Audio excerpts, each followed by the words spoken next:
area that's most intriguing to me is to continue to watch the evolution with immuno-oncology agents. Things like Opdivo and Keytruda have completely changed our expectations of cancers, not all cancers, but certain cancers like non-small cell lung cancer and bladder cancer, melanoma especially. That said, I think there's still a ways to go. There's a lot of unmet needs in certain cancers like small cell lung cancer and certain brain cancers and breast cancers where immuno-oncology agents haven't had an opportunity to have an impact yet. The way that we're looking at combining these drugs with certain chemotherapies that are standard of care, with new targeted agents, immune system agonists, all of these will hopefully help close the gap between the cancers that haven't had an impact or haven't been impacted by immuno-oncology agents and the ones that have. So I'm incredibly encouraged to see where the field evolves to in 2019.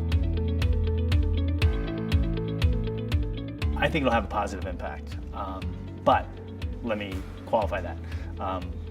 When I say that, I mean digital advertising in a very traditional sense, which is a very narrow push from manufacturers or their partners out to consumers. To me, if there's increased scrutiny on that form of advertising, that's going to be helpful because it'll force us to innovate and do things that are more engaging to consumers, right?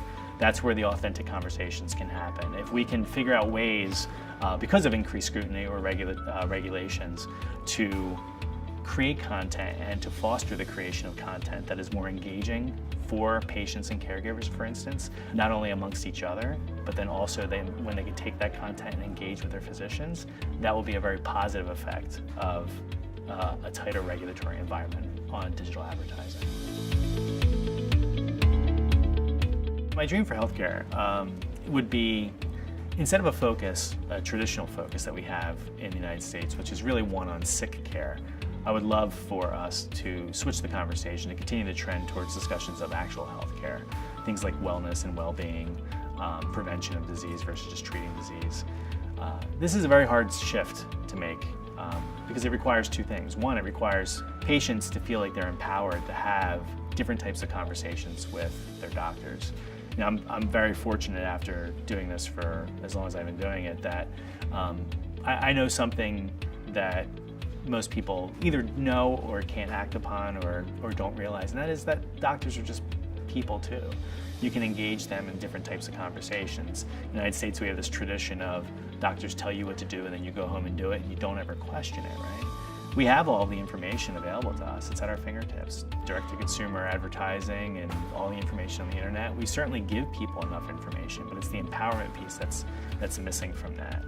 So it also requires on the doctor's side a willingness to engage in a different type of conversation. So I think we're making strides in that direction. I would certainly love to see that continue this year and beyond. But no, it's going to be a challenge, but one that's probably certainly worth taking on.